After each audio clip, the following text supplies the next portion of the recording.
Hello and welcome to Duisburg in Germany and the second ICF Canoe Sprint World Cup of 2019.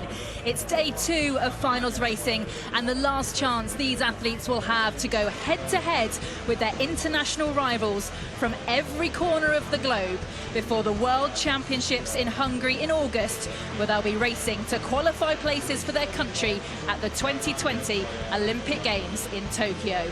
We saw some incredible racing yesterday, including a stunning win for Manon Ostens and Sarah Guillot of France in the women's K2 200 metres, as well as a storming performance by Germany's Tom Liebscher to take gold in the men's K1 500. I'm joined by Johnny Schofield, two-time Olympic medalist for Great Britain in the K2 200 metres. Johnny, for you, which races are kind of catching your eye today and which athletes do you think we should be looking out for? Oh, wow, that's hard to say. There's so much going on. Obviously, we've got the big boats coming down later, the K4s, men's and women's 500-metre K4s. That's going to be really exciting as that event continues to ramp up prior to its inclusion in Tokyo.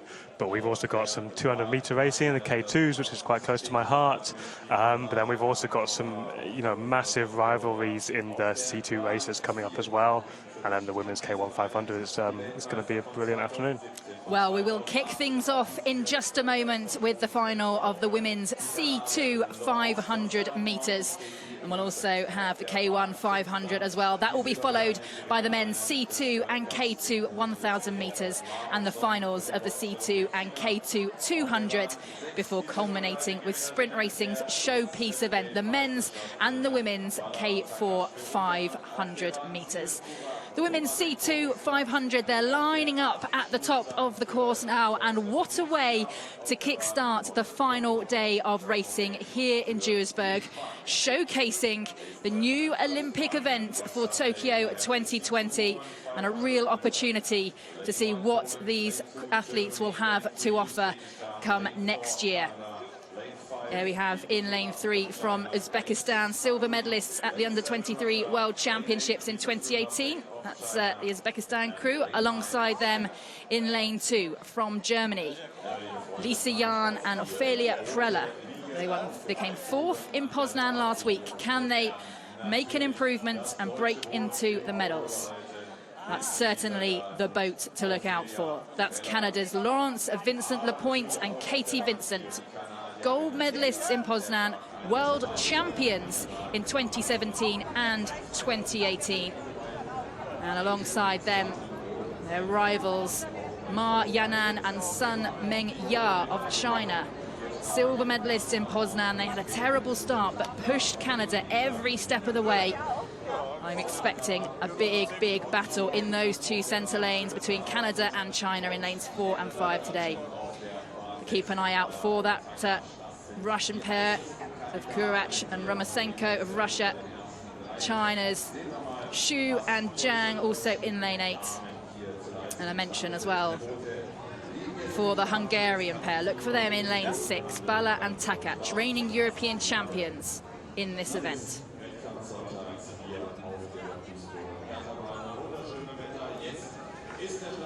Well, we're underway in the final day of racing here at the ICF Canoe Sprint World Cup here in Duisburg. It's the women's C2 500 metres, and already a massive start from the Canadian pairing. That's Vincent-Lepointe and Katie Vincent. If you want a masterclass in how to paddle a C2, just look at these girls. Yeah, and the Chinese, that crew there, have got out a lot better than last weekend. They're still a little bit down on the Canadians at this point, but last weekend they really didn't get off the line, so it's going to be interesting to see if they can challenge towards the end of the race. But the Hungarians are already putting that challenge down. They weren't racing at Poznan, but they're really going to want to measure themselves against the Chinese and the Canadians. Well, we're through the halfway mark now, through the 250. Canada and Hungary are going head-to-head, with Canada just a nose in the lead. China, though, still in touch, still in contention for those medals. Remember, China have a very good finish indeed. We saw that last week. Hungary just a nose behind Canada as they go through the 200-metre mark. Yeah, this is lining up to be one of the best C2 500s we've seen. We've got people challenging across the board. We've got great conditions, we've got a little bit of a tailwind, and they're almost neck and neck between Hungary and Canada now as they come into the last nearly 100 meters to go in just a couple of boys' time. Well, Hungary now are putting down the power. Look at them surging forward. Canada struggling to try and stay in touch. This is going to be a huge last 50 metres for Canada and Hungary. Russia in lane 7 coming up now into the medals. What an upset this would be if Hungary can beat Canada to the line. It's going to be so close in this C2 500 metres. Hungary take the gold with Canada with the silver medal, and Russia take bronze. Wow, what a race. That is a bit of a shake-up, but it's just showing us how good this event is getting. Well, we don't know what's going to happen on any given race. And then the Chinese there, they actually tried to go with the pace of those two, the first and second place crews there, but there was too much for them. They ended up dropping back out of the medals and into fourth, with the bronze getting taken by the Russian crew there. Yeah, a really powerful start there. You can see by Hungary's Bala and Takacs. They stayed in contention with the Canadians over the first 250 and then just surged forward in the last quarter of the race. You know, these are two nations with an immense amount of canoe knowledge. Great champions coming from both Canada and Hungary, and they're really transitioning that knowledge into these women's crew boats, which is why that level is just picking up every single race now as we head towards Olympic qualifiers and then Tokyo next year. And what an example this race has set as we look ahead, as Johnny said, to the Olympic Games. It gives us a real sample of, and a real taste of what we can expect to see in 2020.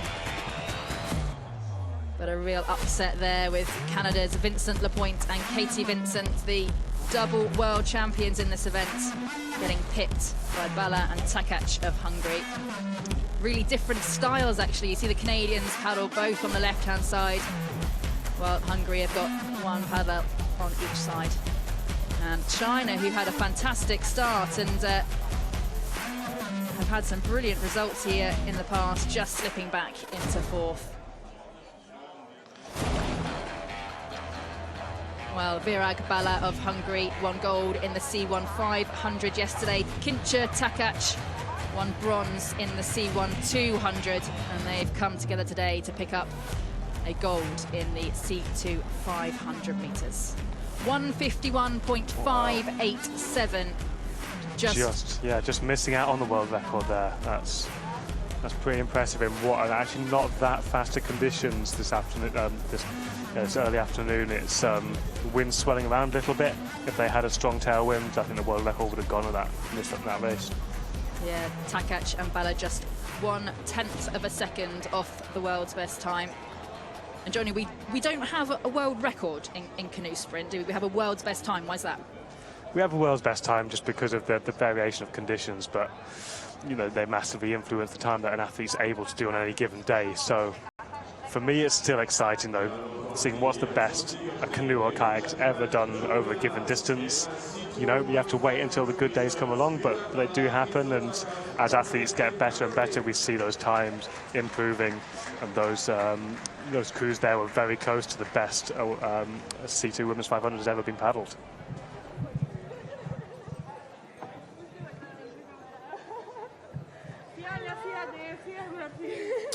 Well, everybody, well, not everybody, but a lot of people thought the Canadian girls could never be beaten in this race. And you girls have just come out and you've taken the gold here. What an incredible race, Virag. Yeah, it was. We thought the same. The Canadian girls win this C2, and when we saw in the big screen we won, we was very happy. Where's the improvement come from? How come you come back so fast? I don't know. We just push and focusing our technique, and that was all. I didn't see anybody next to us, so it was a good race. Ladies and gentlemen, put your hands together for our gold medalist from Hungary. Yeah, as you heard there, not many people thought Vincent Lepointe and Katie Vincent from Canada could be beaten, but they have been by Bala and Takacs of Hungary. And the next race we will have today will be the final of the women's K1 500 meters. Some really, really exciting matchups here today. We've got the Olympic silver medalist Emmy Jorgensen. We've got the reigning European champion in the K1 200, Marta Voltikevich. But out there in lane 1, that's Zhou Yu of China. She won bronze in the K1000 yesterday, going for a second medal here today in the 500. Alongside her, Lisa Brooks of Belgium. Absolutely fantastic paddle yesterday with Hermine Peters to win bronze in the K2 500. Marta Voltikevich of Poland, as I just said, reigning European champion in the K1 200. Expect a lot of speed from her. Manon Ostens of France, another paddler who had an absolutely storming race in the K2 500 yesterday. She took gold with Sara Guillot. And those two are also the reigning European champions in that event, in that K2 event.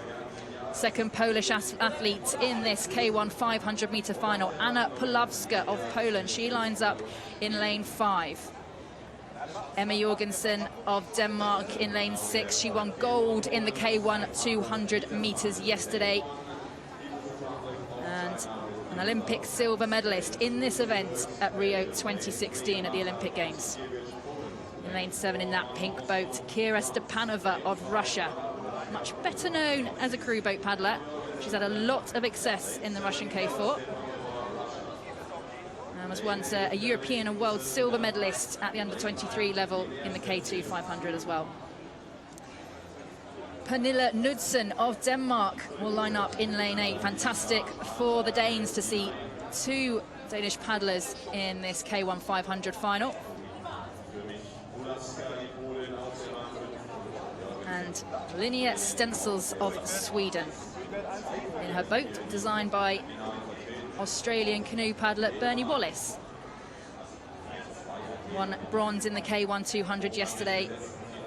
Missed this event actually in Poznan due to illness, and coming back extremely strongly here in Duisburg this weekend.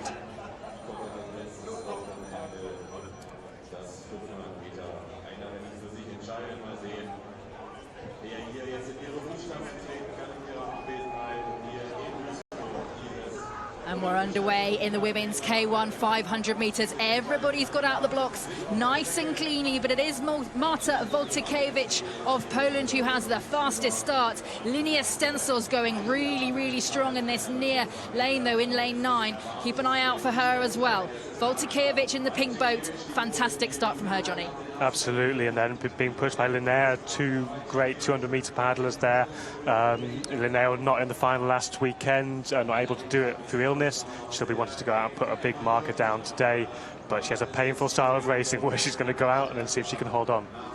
Well, we've also got a big, big paddle there from Emma Jorgensen of Denmark. She just has the lead at the moment over Anna Pawlowska. Stensels has just slipped back out of medal contention, but this is such a close race. Look at all those boats from lanes 2 to 7, really still within inches of each other. Emma Jorgensen going really, really strong. Anna Pawlowska of Poland, though, right next to her. So is Kira Stepanova of Russia in that pink boat. Those 3 lanes really, really going well now, Johnny, and mental toughness required for this last 100. Absolutely, and Manon Ostens is starting to push through into second or third position. There's 2 really young paddlers in the middle there with Pawlowska and Jorgensen. Great to see this generation coming through as they push towards the line. We've got Ostens and Pawlowska maybe starting to pull ahead. Is Jorgensen tiring now? Brilliant finish by Anna Pawlowska of Poland. She's got half a length lead over Ostens and Jorgensen. Who will take the gold? What a finish by Pawlowska. Just timing it perfectly to take the gold for Poland. I think it was Jorgensen with the silver ahead of Ostens of France, but that will go down to the judges' decision to see how those second and third medals were dished out. Wow, you can see what it means to her there. Maybe a bit of a surprise to be able to push through and past Emma Jorgensen there. Emma, who's had fantastic experience already in this discipline, winning that silver medal in Rio 2016, but it's really hotting up as we come towards Tokyo now. Well, there you have that brilliant start by Jorgensen, by Stensels. Fantastic work by her. She just dropped back towards the end, though. And despite the fast start, Voltykevich, 200-meter paddler, just slipped back. But a brilliant stamina there from Jorgensen to power through. She took the silver medal after winning gold in the 200 yesterday. And then Lizzie Brooks not quite able to back up her finish that she showed in Poznan last weekend, where she really came through strongly for the bronze medal there. Maybe just a little bit tired after a fantastic K2 again this weekend. So there we have that really close finish. I still can't quite differentiate between Jorgensen in lane 6 for Denmark and Ostons in lane 3 for France. We're going to definitely have to see what the timekeepers can come up with.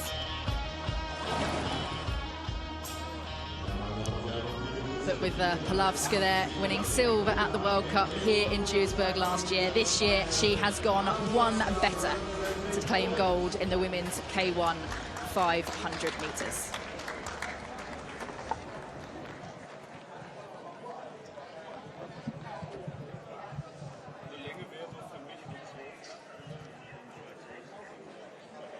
Well, Anna, that was an incredible race. Congratulations.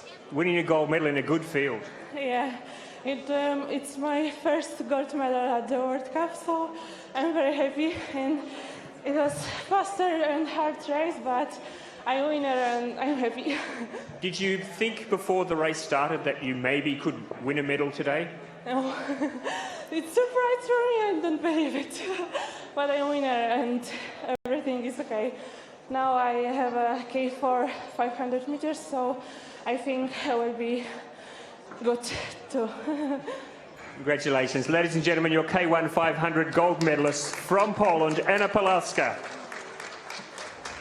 Johnny, you heard Anna there talking about going away, and she's going to be back later on competing in the women's K4 500. There's going to be a lot of athletes today competing in two separate disciplines, two separate events.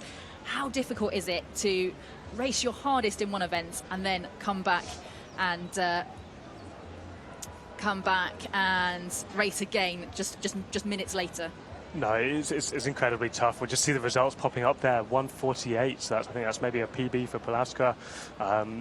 Really fast times, and that tied, it looks like, for the times for second place between Hostens and Jorgensen. So it'll be interesting to see if they can officially separate them on the photo finish.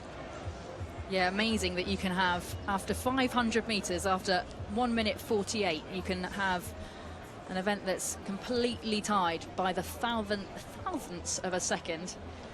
Absolutely, and they're all training in their different clubs or bases around the world, and they come here to this piece of water today and they're paddling exactly the same time. And you were talking, Johnny, about going away and recuperating just a little and recovering before coming out again in half an hour, an hour's time to do yet another event as hard as you possibly can. I mean, yes, it's tough, but it's what they train for.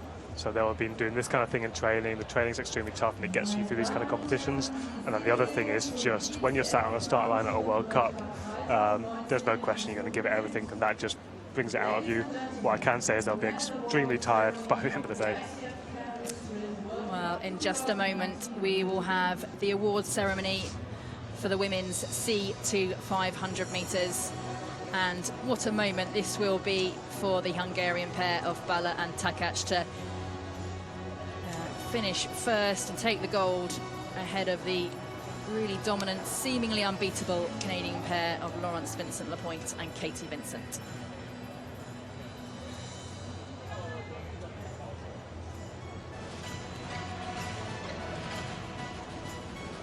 Meine Damen und Herren, die Siegerehrung zum Damen C2 über 500 Meter. Ladies and gentlemen, the medal awarding ceremony for the women's canoe double 500 meter event. Die Medaillen werden and the medals will be presented today by the ICF Vice President Tomasz Konieczko and the team leader of Hungary. The medals will be presented by Tomasz Konieczko, ICF Vice President. He's accompanied by Gergo Boros, the team leader of Hungary. Die Gewinnerinnen der Bronzemedaille sind: the bronze medalists are Ksenia Kurach and Olesia Romasenko from Russia. There you have your bronze medalists, Ksenia Kurach and Olesia Romasenko of Russia. Brilliant finish by them to come through and hold on for that bronze medal. Yeah, they'll really maybe surprise the Chinese there with their strength. So it's just making these the rematch for the World Championships is going to be even more interesting. Die Gewinnerinnen der Silbermedaille sind: the silver medalists are Laurence Vincent-Lapointe and Katie Vincent from Canada.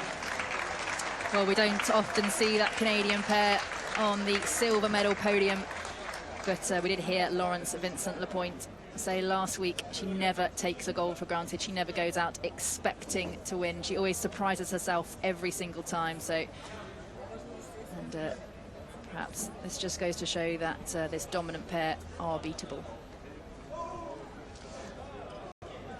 Yeah, absolutely. That's always the case in these events. No matter how good you get, you're going to have to be better for the next der time. Goldmedaille sind: the gold medalists are Virak Bala and Kingso Takaks from Hungary.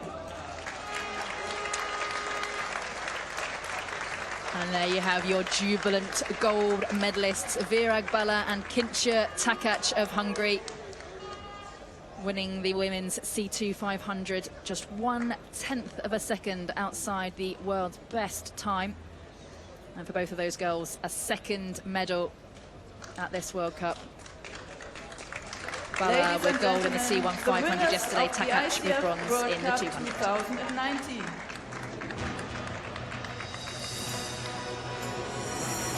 And Johnny, with women's C2 500 being introduced to the Olympic Games for the first time in Tokyo 2020, I think that race today really showed just the quality that we're really seeing now in women's canoe racing, and just how exciting it can be as well. Yeah, that was really great to see. I mean, this event has been progressing and progressing and progressing, and now we're getting you know, really, really exciting races across the board. And that's just going to drive more crews into the event, and they want a little bit of that. And yeah, I'm sure it's going to keep getting faster as we go towards Tokyo, but then beyond it'll be even stronger still.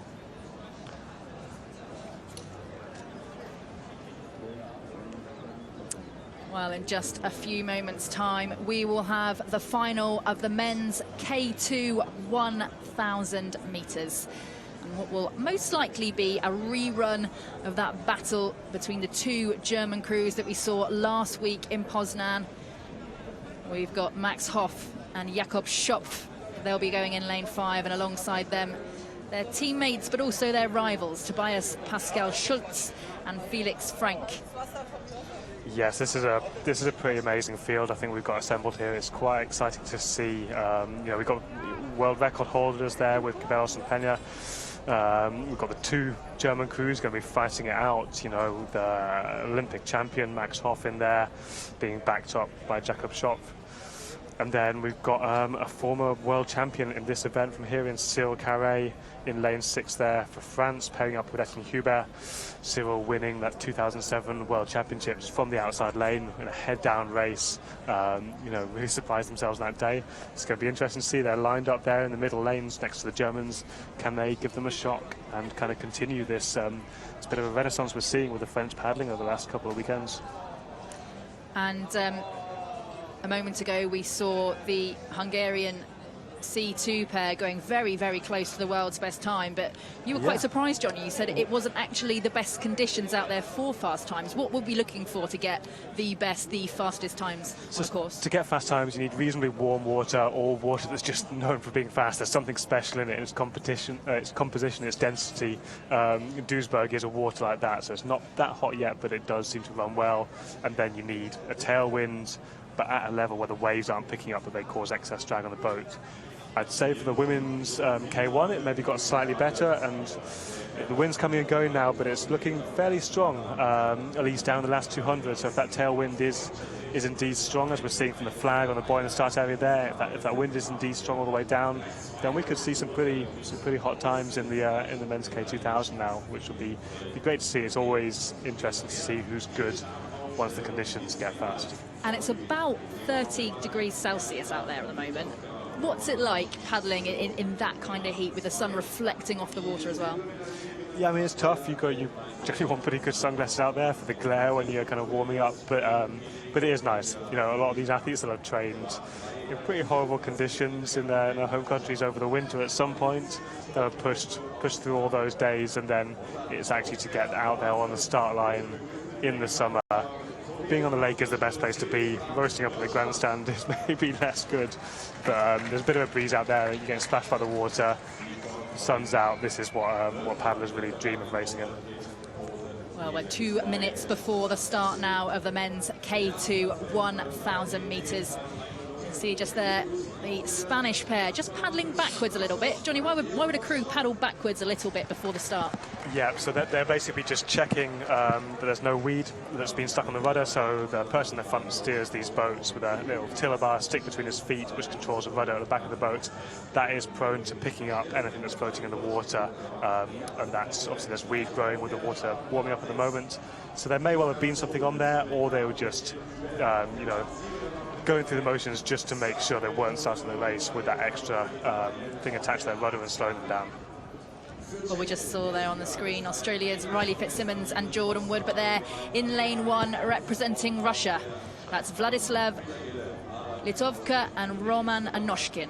Anoshkin winning silver in the K1000 yesterday. Yep, and a bronze medal from Rio 2016. So that's that could potentially quite an interesting K2, but they're on the outside lane, so they're not the fastest ranked of the boats.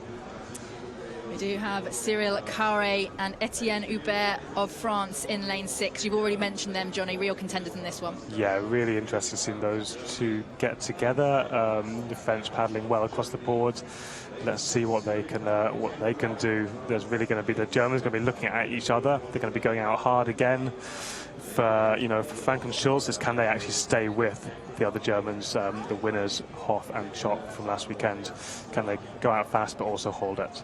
There in lane 7, that's the Italian pair, both 21 years old, Samuele Borgo and Luca Beccaro. Yeah, it's good to see their progress from racing really well in K4 as youngsters to actually being there really well ranked in this senior K2000 A final. And in lane 9 from Slovakia, that's Petr Geller and Adam Botek. They won silver here last year, as well as gold in the K2 500 metres. A really experienced pairing going out in this men's K2000, but keep your eyes on lanes 4 and lanes 5. There we are, France underway. Big, deep strokes at the start of this men's K2000 metre final, getting that stroke rate up to get them off the start quickly. But already it's the two German crews, both paddling those black boats in lanes 4 and lanes 5. It's Schulz and Frank in lane 4, Jakob Schopf and Max Hoff in lane 5. And don't forget, this pair of Hoff and Schopf, they won gold in Poznan. They won by 2.5 seconds, which may not sound much, but that is plenty over 1,000 metres. And a good start by the Germans once again, Johnny. Wow, I mean, that's pretty impressive. They just hopped out there. They really gave themselves that lead straight on, so then they can relax into the race a little bit more. We can see it looks like the Australians are really going with it. That's a fantastically talented crew. Jordan Wood in the back of that there. He is just an incredible hard worker.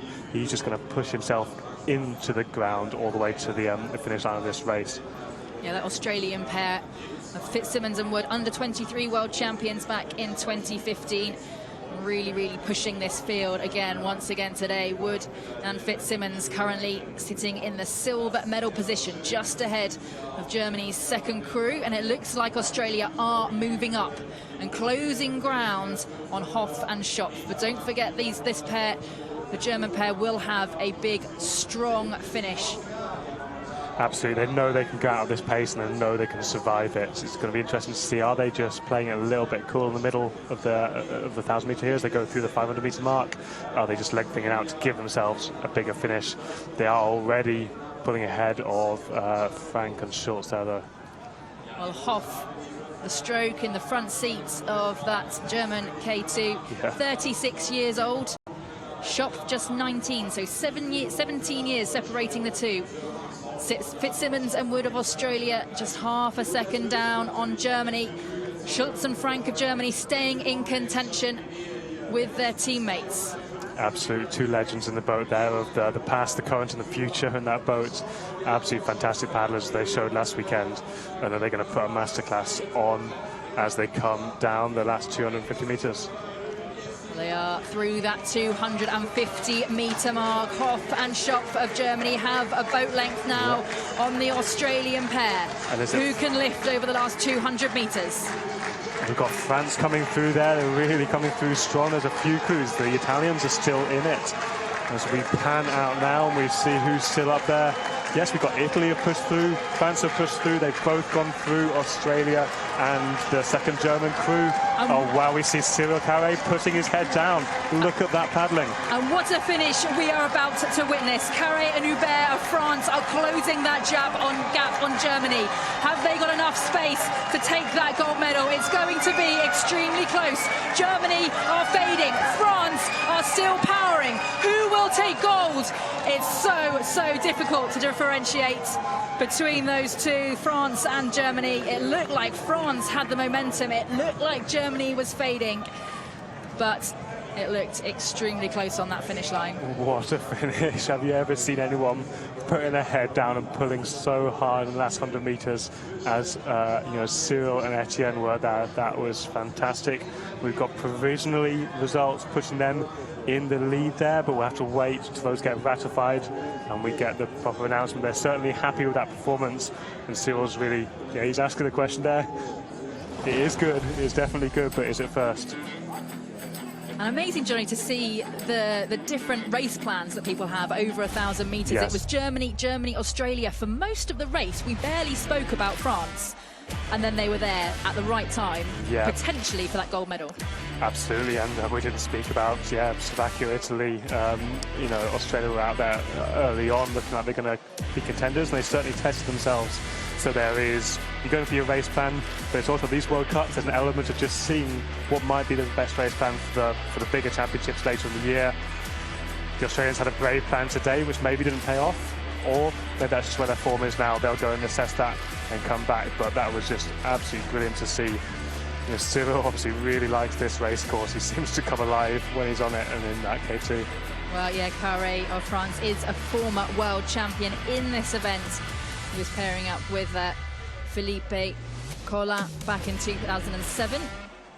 Wow, and it's impossible to tell from that vantage point that we've got there who was leading. As you say, there was a momentum from the French, but then the Germans, they did keep their strokes going well in the last couple of metres still.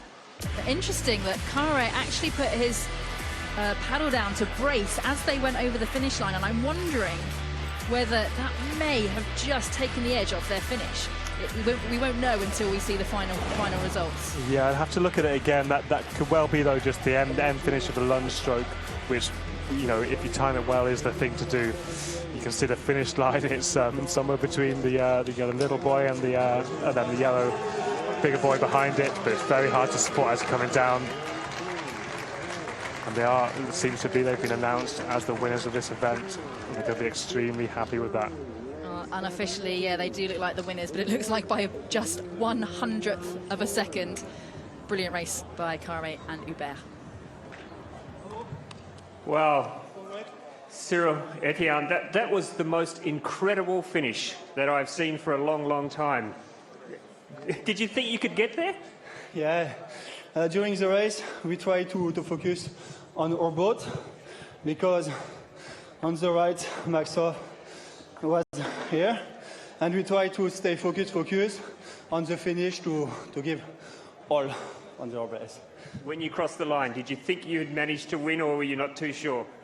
We were not too sure to win, but I don't know. Did we win? I don't know. Yes, you did. Yeah, okay. So it's nice, yes. No, it's not too nice to come to Germany and beat the local German favourites here, but what a performance for you guys. It must be just such an important win for you. Yeah. It's very important to win here, and it's our first time in K2 during the international race. So now maybe we have to see for this year and maybe next year. Yes. Well, yes, it's step by step now. Yeah. well, congratulations, ladies and gentlemen. Put your hands together for our winners from France. Incredible to hear, Johnny, that that's the first K2 international race that they've done together, to be able to go out and put together a performance like that. Yeah, you know, when you've got chemistry as a crew, that really can happen. You know about it when you get in the boat that it's running well, and then particularly when the two paddlers both have as much experience as Seal and Etienne do there. But I mean, they were coming up against such a tough field with Max, and then we see in fourth place the world record holders down there. Fourth place was a 3:08. 3:07 is the winning time. That's really, really fast. Just 1/100th of a second. I'm having trouble saying that all afternoon. 1/100th of a second, separating the gold and the silver medals in the men's K2 1000 in over a 3-minute race. That is very, very close racing indeed. Next up, we will have the final of the men's C2 1000 meters. And another one where we're going to see some rivalries between different nations. Two German crews in this one, both extremely experienced crews at that, so that will be a thrilling battle. And two Italian crews as well, who actually paddled K4 together previously. They're mixing it up to go head-to-head in this C2 1000. They're in lane 2. That's Canada's Roland Varga and Connor Fitzpatrick. In lane 3, from France, Loic Lénard and Adrien Barr. Barr winning gold in the C1 1000 meters yesterday. In lane 4, representing Germany, Jul Ulzer and Peter Kretschmer, world and European champions in 2017 and 2018. Gold in Poznan last week. They'll be the ones to beat. China in lane 5, Liu Hao and Zheng Pengfei. Bronze medalists last week in Poznan in both the C2000, and they won gold in the C2 500 as well. They will have a very fast start. Here are the reigning Olympic champions in lane 6, Brendel and Vandré of Germany, with Santini and Incolingo of Italy alongside them. In lane 8, second Italian crew, that's Nicolai Cracciun and Sergio Cracciun. And in lane 9, representing Poland, Piotr Kaleta and Tomasz Boniek. This is an event where we often see really tight finishes. Again, the pacing is on an absolute knife edge in this event. If you go out too hard, everything goes, your legs go, and the speed can drop. And if you're tying a sprint to perfection, you can pick up a lot in the last 100 meters. So hopefully we're going to see another good one as they get underway. Well, it's a good start from Brendel and Vandré, but not as good as the other German pair, Ulzer and Kretschmer, in lane 4. They've got the green nose on their boat, and what a start they have had to power ahead of the field early on in this men's C2 1000 meters. Yeah, and what a legacy in this event the Germans have, you know, having the reigning Olympic champions. There's one crew, but then they have another crew that's holding the world's best time, and the reigning world champions. So there's 4 great paddlers here competing on home water. Who's going to come out on top? Well, those reigning Olympic champions, Brendel and Vandré, didn't medal at the first World Cup in Poznan last week. They finished 5th. They're slipping back a bit here in Germany. They do have a good finish, so keep an eye on them. But leading out the field at the moment, it's Ulzer and Kretschmer of Germany in lane 4, just half a boat length ahead of the Chinese pair of Liu and Zheng. Also out in lane 1, going well, it's Vallejo and Sierro of Spain. Yep, they'll certainly know how to paddle a boat. They're absolute technicians there from Spain. But are they going to be able to hold on to this early pace as they stay with or stay close to the leaders? China going very, very strongly indeed. They won bronze in Poznan in the C2000. And they look like at the moment in contention for that silver medal. The Spanish pair have just slipped back. Really big, powerful strokes now, keeping that stroke long, keeping relaxed as they possibly can as they go through the 500-meter mark. Halfway now. China have made a little surge. That's clearly part of their race plan, to just put a few powerful strokes down at the halfway mark. China and Germany still up ahead and with clear water over the rest of the field. And China closing that gap. Ulzer and Kretschmer, holders of the current world's best time of 3:25.041. Can they hold on to that gold medal? China, though, now taking the lead. Big, powerful strokes from China. Germany clinging on alongside them. There's clear water between them and the bronze medal position. Yeah, it's looking really close across to that bronze medal position as we see the Chinese looking absolutely fantastic as they're pushing into the lead. Are the German crew of Ulzer and Kretschmer, are they going to be able to respond as they come to the 200-meter boys? They're getting really close to the finish now. What can they do? Well, we've already had some upsets here in Duisburg this afternoon. They're through the 200-meter mark now. The lungs will be burning, the legs will be burning, the arms will be burning, and Kretschmer and Ulzer of Germany are coming back. That gap is closing down now on the Chinese pair in lane 5. The stroke rate is going up. The Chinese are still putting the power down, though.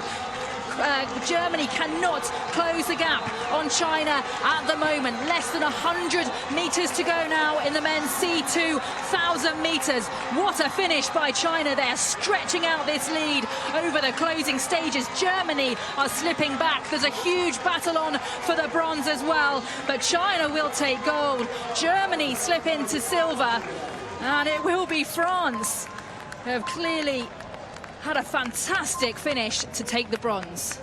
Yeah, great performance there by France to pull into the bronze medal position. The Spanish were still up there towards the end, but no one was catching the Chinese. When they went today, they started easing through, pushing.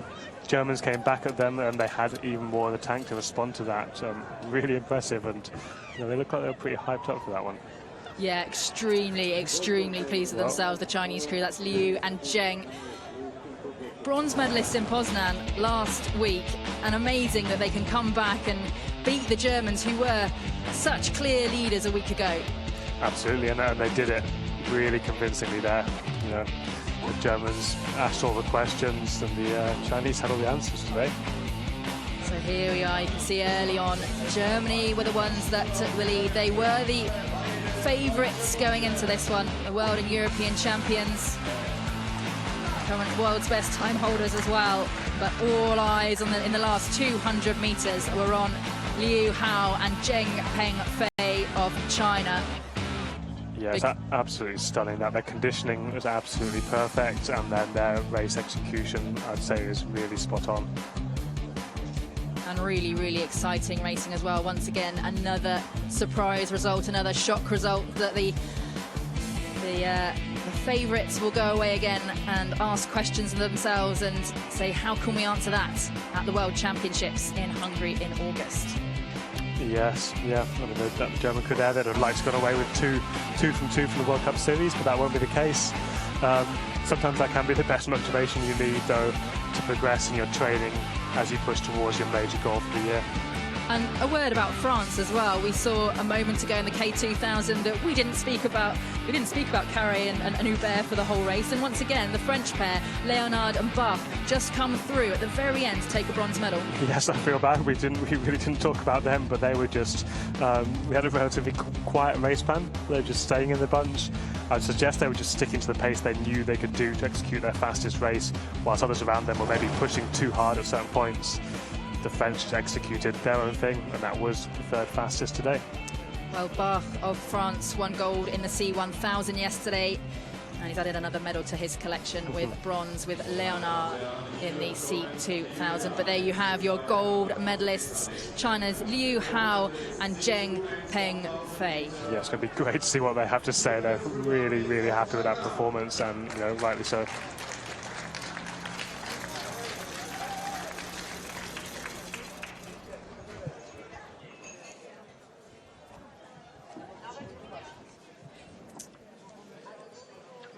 An absolutely amazing confidence boost as well for this pair ahead of the World Champs.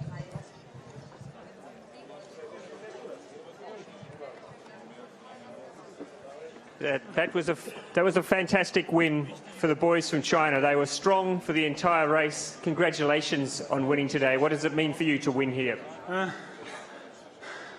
First, thank you, my brother. This competition very too hard. I like gold medal. Yeah. Everybody loves a gold medal. Congratulations, well done. Put your hands together for our gold medalists from China. I'm back. I'm Chinese. I'm back. Chinese gold medal. And we've really seen, Johnny, actually, today and yesterday in the finals as well, that China's canoe racing is really a focus for them at the moment, isn't it? Yeah, absolutely. They've got some good knowledge in the country coaching those events, really making the most of that to challenge across the board in the men's and women's events. And in a moment, we will have the award ceremony for the women's K1 500 metres.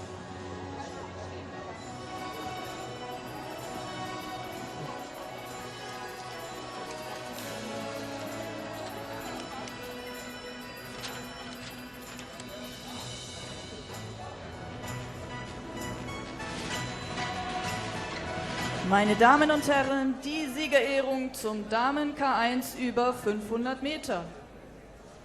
Ladies and gentlemen, the medal awarding ceremony for the women's kayak single 500 meter event. Die Medaillen werden überreicht durch Thomas Konietzko, Vizepräsident des ICF.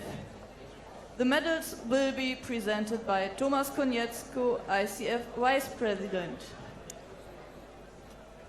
Die Gewinnerin der Silbermedaille sind Thomas Konietzko, the ICF Vice President, who will present the medals for Emma this Astrand women's Jorgensen K1 from 500 Denmark metres. and Maren Ostens from France. And there you have it, a joint silver medal in the K1 500. That's Manon Ostens and Emma Jorgensen. The timekeepers couldn't separate them down to the thousandth of a second, and the photo finish could not separate them down to the thousandth of a second. Brilliant, brilliant race from that pair. Siegerin really, und really cool to Gewinnerin der see. Goldmedaille ist Proper tide the race. gold Doesn't happen that medalist often. is Anna Puławska from Poland. Anna's all on her own at the top of that podium. She really earned that today. Absolutely supreme performance. Yes, a first World Cup gold for Puławska of Poland in her K1. And a brilliant last 250 Ladies for her. and gentlemen, An the enormous winners amount of of the pride. ICF World Cup 2019.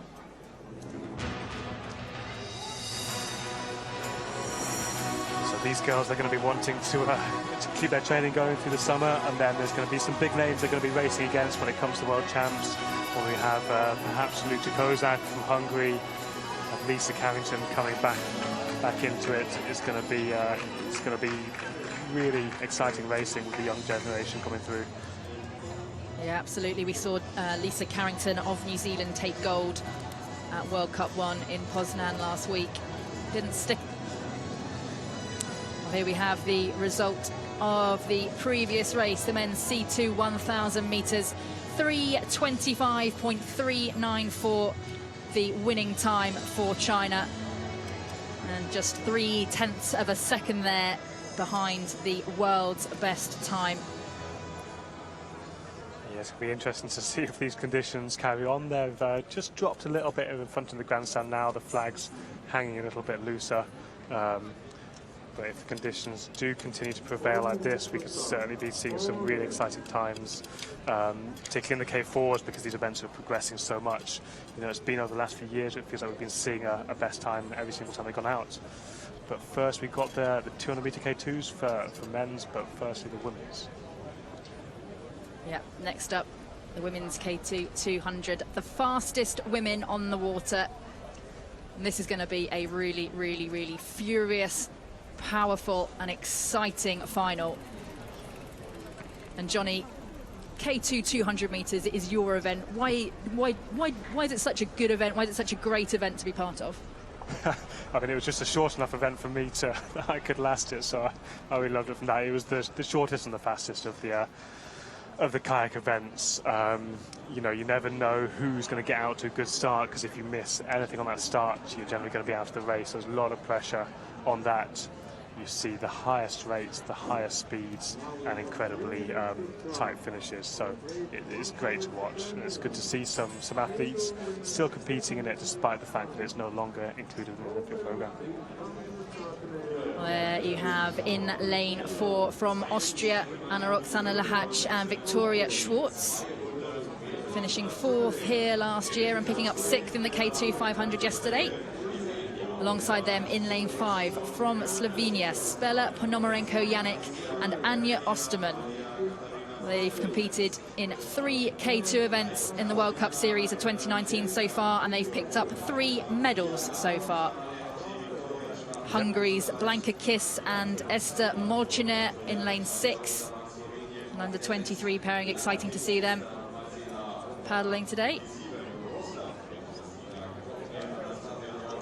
In lane 7 from Russia, Kristina Kovnir and Anastasia Dolgova.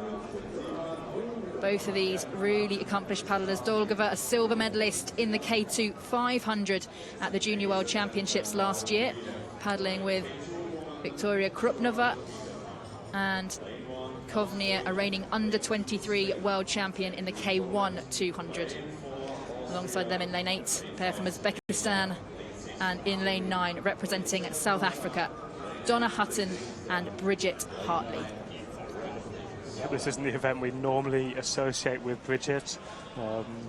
Bronze medalist, I think, from London 2012 in the K1 500, and a real endurance athlete, but she's obviously testing her speed out here in the K2 200 meters. And exciting for Bridget and for South Africa that they have enough depth now in the squad to be able to bring other athletes in, pair them up in a K2 and make finals. Yep, and they're going to be making the most of the experience that Bridget has.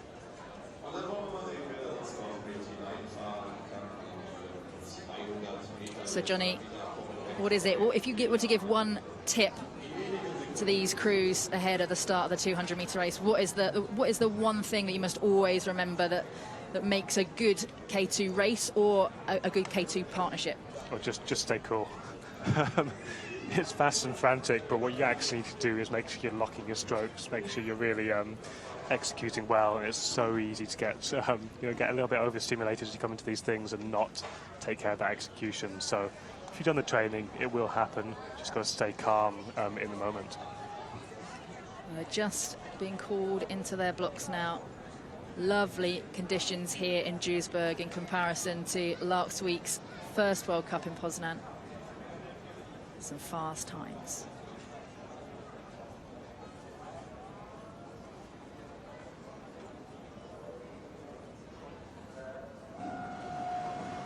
Well, they're off in the final of the women's K2 200 metres. Everyone out of the blocks clean, everyone out of the blocks safely, but Slovenia have a very good start, as do Russia. Kovnir and Dolgova, they're in lane 7. Big start from them, but look at already Ponomarenko, Janik and Osterman stretching out that lead. They've only paddled 100 metres, but already they have half a boat length on the rest of their field. They're still stretching it out as well. Poland going with them alongside them in lane 3, in that red boat. Brilliant paddle from the Slovenians. They will take the gold. It will be Poland who take the silver, and it looked like Russia with the bronze. Yep, so then we've got the Slovenians. They're 7 from 7 in the medals from the races they've done together. They're going to be really happy to keep that going, and that was a dominant performance today. It really was. For the K2 200 metres, that was a big gap that they had out the front. To be able to stretch that lead over just 100 metres, yeah, absolutely fantastic. They got the lead quickly, and athletes have such a good endurance background as they do, they're never going to be giving that back. Although the Polish, they were travelling at really good speed towards the end as well, just not quite so sharp out of the blocks. And over this 200 metres, it was never in doubt, really. Slovenia just pulling away with every stroke. They won gold in Poznan just a week ago. That was the first time they'd raced the 200 metres together in an international. And they've done it again. back-to-back golds in the K2 200. And it was Russia who took that bronze. That's Kristina Kovnir and Anastasia Dolgova, two young athletes. That means an awful lot to Ponomarenko, Yannick and Osterman, with Ponomarenko Yannick having her second child just 6 or 7 months ago. An amazing turnaround physiologically and mentally, beating the tiredness and the fatigue to come back as strong as ever. Ja, hier kommen die Siegerinnen jetzt zum Steg, ladies and gentlemen. The gold medalists in K2 women 200 meters, representing Slovenia, Spela Ponomarenko-Janic, Anja Ostermann.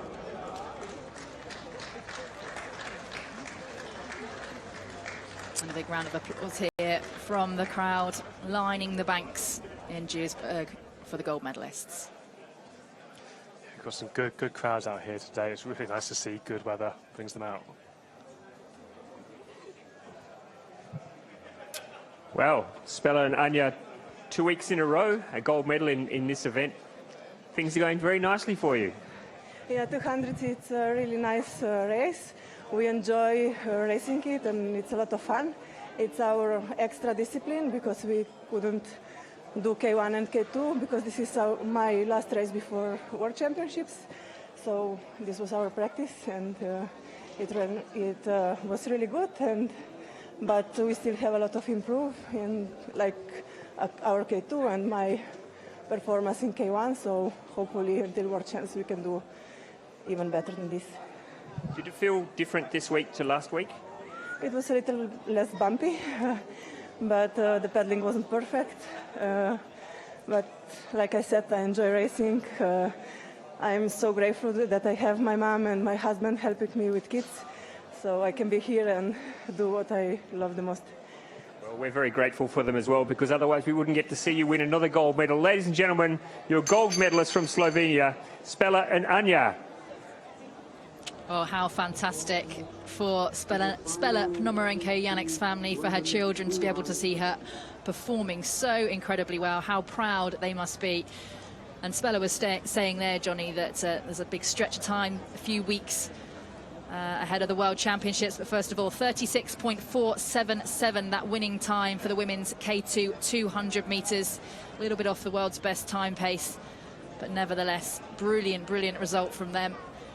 And very little separating the bronze medal with fourth place, just a 1/10 of a second. And next up, we will have the final of the women's C2 200 meters.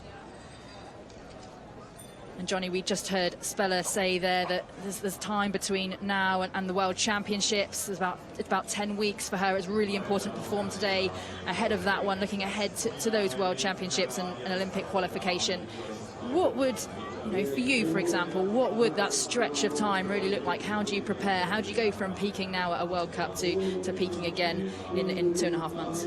Yeah, so we used to do 2 small peaks in a year and then 1 major peak for the World Championships. So that would involve us also racing to the World Cups now, having a training period of up to 6 weeks. Then the European Championships, which sets the form then, and move on to the Worlds. And basically each time you're not trying to take too much out of your training when you come to these races, but you're just using them as tests to see where your form's at. Then you go back home and you train really hard, but perhaps on certain things based on what you've learned from these early competitions. So it's now, for people that aren't doing the European Games, they just have an even bigger block to build on anything they perceive as a weakness from these championships. Well, up next, the women's C2 200 meters, and in lane 5, that's Russia's Ksenia Kurach and Olesia Romasenko. And there are a lot of crews in this C2 200 that have already paddled just a few moments ago in the C2 500 meters, the opening final of the afternoon. Interesting to see who can back up their performances. There's Bala and Takac, who won gold in the C2 500 meters just an hour ago. Borovska and Shucherbinska in this one as well, from Russia. They're out in lane 7.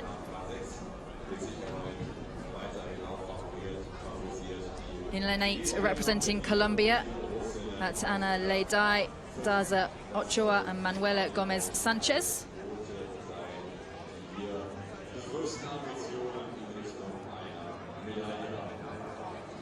And in lane 9, representing Poland, that's Magda Stani and Julia Volchak. Yep, so they're just floating down there as they get called into the starting buckets. Everyone's just wanting to take their time with this. Make sure they're not sat in the buckets too long waiting for everyone else to line up. So there's a bit of looking around to make sure you time that well. And then we see the buckets have just popped up so they can head towards them now. It's interesting to see Chinese with a different crew in compared to their 500-meter crew. But the Russians and the Hungarians, they've both only a short while ago been racing 500 meters flat out. So they're obviously very confident that they can back this up. It's going to be interesting to see whether they can or not, whether the freshness from the Chinese or perhaps the Polish will give them the edge in this. Well, Hungary gold in the C2 500 a moment ago. Russia bronze in that event, and the two crews are going head-to-head again in lanes 5 and lane 6 in the women's C2 200 meters. Yeah, Poland late into the buckets there and coming in fast. We'll be waiting for starters' orders now, trying to keep the boat still. And here we are, a really good start for Hungary once again. They produced an absolutely sterling performance to power through and take gold in the 500 meters a moment ago, beating Vincent Lapointe and Vincent of Canada. Uzbekistan in lane 3, China in lane 4, going really, really well as well. It's China's Lin and Zhang who just have the lead with 50 meters to go in this final. Uzbekistan are up there in the silver medal position. Hungary just slipping back into third after that fantastic start. This is going to be an incredible finish across the board. It will be China with the gold, Uzbekistan with the silver, and it looked like Hungary in bronze. Yeah, I think they just held on there. The Russians were really, really close to them again there. So they've really recovered well, the Russians, from their C2 500-meter final, but not quite enough to hold on to the medals. The Chinese there, the freshness, you could just see the attack in their stroke. They were really, really going for it there. Nice timing out of the buckets from both the Uzbekistanis and the Hungarians, but they're just a little bit too jaded from that 500 meters to hold on. Yeah, big start all the way through. Brilliant paddle from the Chinese pair. Hungary getting out the blocks really quickly. You can see them gritting their teeth. But what a paddle from Lin and Zhang of China. They're really dominating now in the C2 200 on the World Cup circuit. They won gold in Poznan, the first World Cup last week. Gold both here and in Szeged on the World Cup circuit last year as well. And it was close and it was difficult, but they took gold again here in Duisburg. And a really, really close finish for the bronze medal as well, with Hungary taking that one. Uzbekistan with the silver. And China having an absolutely brilliant afternoon in the canoes. Yeah, it's great to see on their faces how much it means to them. A little low 5 there as they come in towards the stands here, and we'll be hearing their thoughts on the racing. 42.014. Unofficially, a new world's best time in the women's C2 200 meters. Yep, and by quite a big chunk there, by nearly 6/10, well, nearly 7/10 of a second almost. So they absolutely demolished that record there, if that is the time. It looks like all 4 top finishers went underneath world's best time. Well, congratulations to the Chinese girls for victory in the C2 Women's 200. Well done. How does it feel to win? I feel so yes, but I'm surprised I can win this gold medal. How to say? A little lucky because we have more and more stronger rival. Hungary, Russia, they are very good athletes. Well, you certainly didn't look lucky today. You looked very good. Well done. Congratulations to the girls from China. And what excellent winners as well. Just to say that, you know, they were lucky to win the gold for a fourth time in 2 years. Is there any element of luck involved in doubles racing over 200 metres? I mean, there can be. There wasn't there today. They were just the fastest paddlers. I don't know if that's lost in translation, but they seemed really happy about that. Maybe they were suggesting that they weren't on their best feeling or form as they came into the race, and they know how good the Hungarians are, but they just out-paddled them today. And I'm just checking out the world's best times to double check, but it looks like with an unofficial finishing time of 42.014 for China, that they have knocked a good chunk of more than half a second off the world's best time. Brilliant for them. And in just a moment we're going to have the award ceremony for the men's K2 1,000 metres.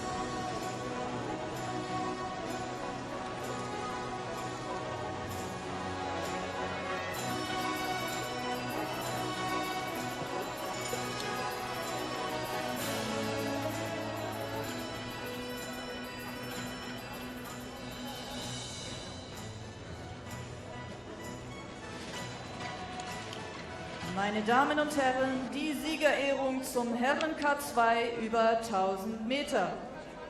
Ladies and gentlemen, the medal awarding ceremony for the men's kayak double 1000 meter event. Well, the medals will be presented by the president of the Asian Canoe Federation, that's Shokin Narita, alongside the team leader from France. Crochet, dem Teamleader von Frankreich. The medals will be presented by Shokin Narita, president of the Asian Canoe Confederation. He is accompanied by Jean-Pascal Crochet, the team leader of France. Another Die Gewinner der Bronzemedaille K2 sind, gold the bronze for France. medalists are Tobias Pascal Schulz and Felix Frank from Germany. That's it, Tobias Pascal Schulz and Felix Frank of Germany taking the bronze medal. Silver medalists in Poznan last week. And again, finishing just behind their teammates Hoff and Schopf. Yeah, I mean, that would be quite a 1,000-meter K4 if you got those four athletes together, wouldn't it? I'd quite like to see Die Gewinner that. der Silbermedaille sind. The silver medalists are Max Hoff and Jakob Schopf for Germany. There you have your silver medalists representing Germany, Max Hoff and Jakob Schopf. Last week when they won gold in Poznan, Schopf came off the water and said, well, he's old enough to be my dad, but we seem to make a very good K2 pairing indeed. Yeah, Max is still certainly young at heart and has plenty of the physical capacity left in him to push anyone in the world. Sieger und Gewinner der Goldmedaille sind. The gold medalists are Cyril Carr and Etienne Hubert from France. And your gold medalists, Cyril Carré and Etienne Hubert of France. What a perfectly timed race they had. An amazing finish together. And they win gold in their first ever K2 international together. Yep, and that the slow motion replays of Cyril coming in towards the line there, that'll be something you show to any junior when you're trying to let them know to never give up. He was just racing in his own lane, head down, giving everything he'd got. Ladies and that gentlemen, was the enough to get winners them the of gold the medal ICF by World that Cup 100th of a second. 2019.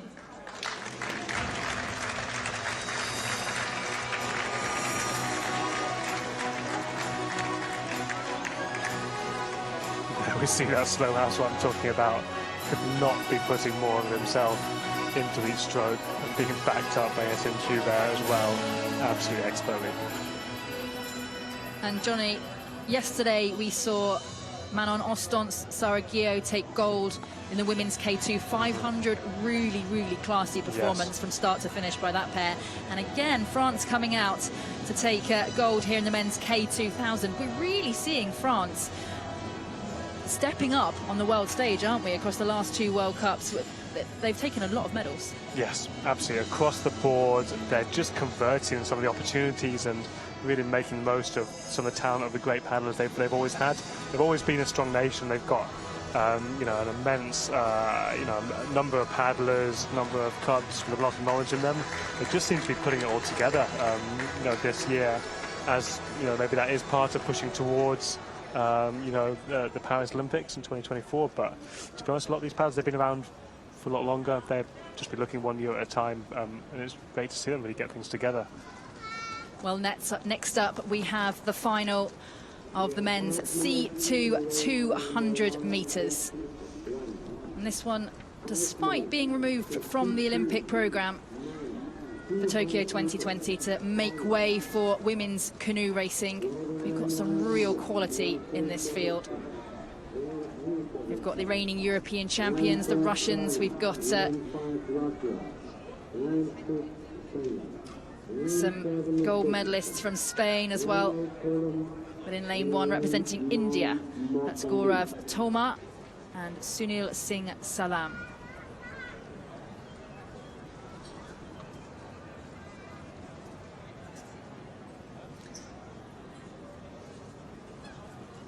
Alongside them, representing Kazakhstan, that's Viktor Stepanov and Vladimir Petrov.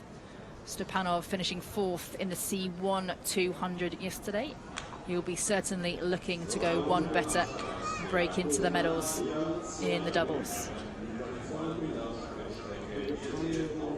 Looks like the wind's picking up again and seeing really healthy tailwind there, so I'm excited for these coming events to see if we're going to see some more fast times. I'm not certain whether the world record can be touched in this event. It's such a strong performance of 35.35 by the Russian crew of Koravashov and Schittel, but you never know. This is turning out to be a fast day. In lane 4, representing China, Xing and Li. And Li Qiang has won a World Championship silver medalist in the C1 200 in 2015, a 2-time Olympian as well. Ivan Shtil of Russia in lane 5, paddling with Alexander Kovalenko. The fastest qualifiers in a time of 37.553. Gold medalists here last year and the reigning European champions. Alongside them in lane 6, that's Spain's Anthony Segura and Alfonso Benavides.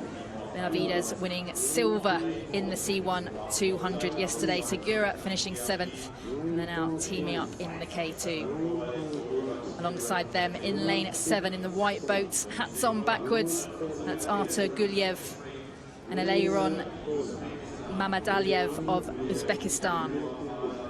They were silver medalists at the Under-23 World Championships in the C2 500 metres last year. Poland's Aleksander Kitewski and Norman Zezula, they all line up in lane 8. And in lane 9, representing Mozambique, that's Musa Chamon and Nordino Musa. And Johnny, in this race, really exciting to see a couple of nations that we don't see that often in World Cup or World Championship finals. We've got Mozambique in lane 9 and India in lane 1. Exciting to see, especially as we saw the North Koreans doing well in the women's events yesterday. Some more nations really stepping up. Yes, absolutely. You know, pushing through the qualifications to actually get into a final. It's a first step. You know, to really making the sport a little bit more global. So it's great to see them there. It's going to be tough with the quality, you know, in the middle lanes of this race.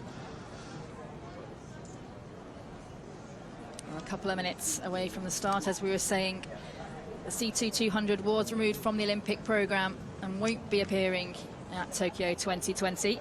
So was the men's K2 200 as well, and that's so that we can introduce C1 and C2 racing for the women, and we've now got parallel and equal events for men's and women's racing. Apologies, it was a C1 200 that's been removed from the Olympic programme, not the C2 200. Yeah, this hasn't been an Olympic event, but it doesn't stop it being any less, you know, hotly contested.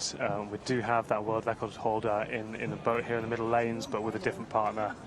35.35 is going to be hard to get to, but it's looking like good conditions. Let's see if they can get out of the blocks well. Benavides, a real expert for 200 meters, next to the Russian crew there, closer to the camera. Being held for a while here, always tricky to keep the boat still. Keeping the paddles in the water for stability until they hear the start of the ready, set call. There we go.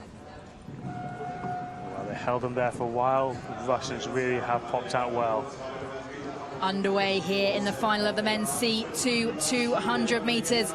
It's a fantastic start for Segura and Benavides of Spain in lane 6. Look at the stroke rate there of the Russians in lane 5, also in the white boat. Segura and Benavides have a lead, just a nose over Russia though. 50 meters left to go of this C2 200 meters. Russia closing that gap on Spain. Spain still leading it out though. Who will be there in the medals as well? Spain take gold. Russia, I think, took silver, but Poland were up there as well.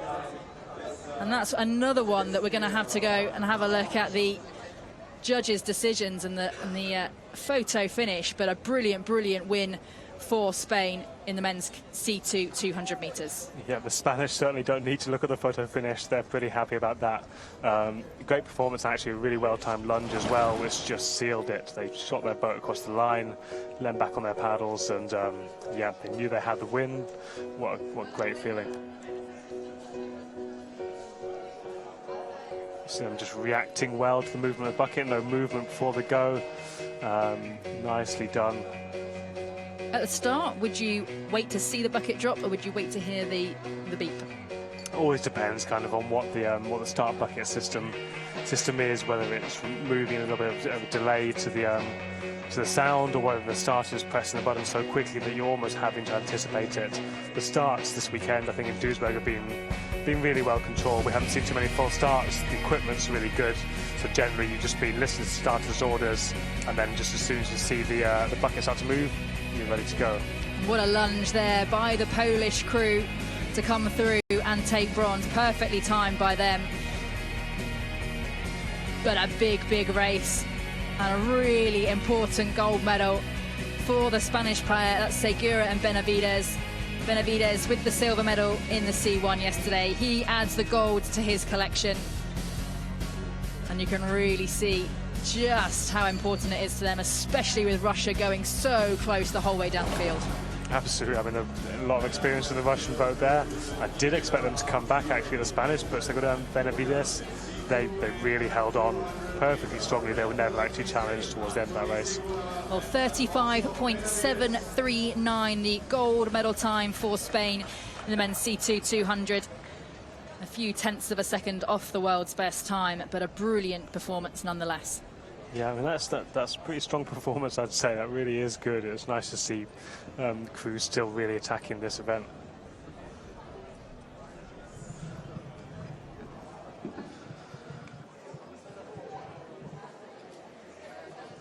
Well, a big congratulations to the boys from Spain who've taken the gold medal here. It must be nice to come to Duisburg in Germany and win a gold medal. Thank you. This race was very hard with good competitors, and our feelings are amazing. It was very good. It was a tough race. Congratulations. Enjoy the gold medal. You can hear Benavides, really breathing hard there, showing that even in 200 meters, the work that gets done, it really hits you afterwards. Last week in Poznan, we saw Spain bring more of a development team, more of a second string squad. And some of them were still amongst the medals, but brilliant to see their A team coming out in full force here in Duisburg. Next up, we have the final of the men's K2 200 meters.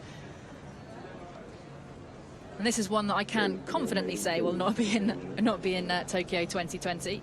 Getting it wrong there about the C2 200, but yeah, unfortunately not. It's been removed. Fantastic event I competed in for a number of years, but it's good to see it out there again today. And as we say, fast conditions, so we could see something interesting. I'm thinking particularly, the Hungarian crew and the Italians really spring to mind as being quick, but then we have junior world champs, silver medalist from the K1, and then in the Russian boat, Ilya Zotov. Will he be able to push that crew down to challenge for the medals? And then also coming back from last weekend's disappointment, we have Trevor Thompson and Stelian Norris Naftanela. He's going to be absolutely pushing to make up for that result and looking for a medal out there. And I suggest a cheeky PB in these kind of conditions. And for you, Johnny, this is your former event. You've won 2 Olympic medals in the K2 200, both with Liam Heath. For you, Johnny, you've now retired. Yesterday was your final ever international for Great Britain. How did it feel being out there knowing it was your last event, and how are you feeling looking ahead to retirement? Yeah, it was pretty odd. It was a strange day yesterday. You know, I never thought I'd leave the sport in this way, you know, sort of on my own terms. I imagined I would get injured or not selected sometimes, so I feel really lucky that I was kind of able to move on to something else, which is working with the Scottish team in slalom and sprint, and then just to choose when would be my last time competing internationally. It wasn't the best weekend performances for me here. Yeah, things didn't really go to plan, but I enjoyed being out there. It was really cool to be lining up against some absolute legends in the K1 200 meters yesterday. Well, we're 2 minutes away now from the start of the men's K2 200 meters. In lane 4, that's Italy's Manfredi Rizza and Andrea Domenica Di Liberto. Yeah, these are 2 fast K1 paddlers, both World Cup medalists, and then reigning European Under-23 champ there with Andrea. So that could be a really good crew. Alongside them from Slovenia, in lane 3, Rok Smit and Vid Debelyak. Debelyak also a wild water racer, just like Johnny Schofield alongside me. He's a 2-time world champion in the men's team sprint and a former under-23 world champion in the individual sprint. Yeah, great to see him making the transition over to flat water as well. And there we have the Russian pairing in lane 6. That's Ilya Zotov and Maxim Molokov. Zotov is a junior world champion silver medalist in the K1 200. That was back in 2017. Really stepping up now to senior level. Kazakhstan's Sergei Tokharnitsky and Ivan Lukyanov. They're in lane 7, alongside Great Britain's Trevor Thompson and Stelian Neftanela. They finished 6th in Poznan. Really up for pushing up in towards the medals today. And in lane 9, representing Japan, Inoue Akihiro and Chikamura Kenta.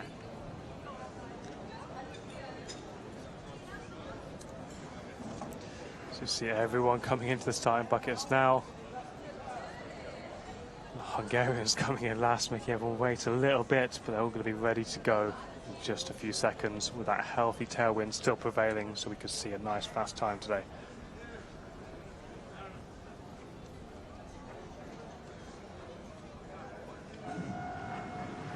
Well, they're underway. Good start by the British pair in lane 8. That's Thompson and Neftanela. Also going really well in that middle lane. Russia looking really strong. Italy's Rizza and Di Liberto looking fantastic as well. Really, really good paddle from that crew out in lane 4. Italy are stretching the lead. More than half a boat length lead now, and they're pulling away with every single stroke. What a performance from the Italians. They will take the gold. And I think it was Hungary who took the silver ahead of Russia. Wow, what a race. The Italians there looking absolutely fantastic.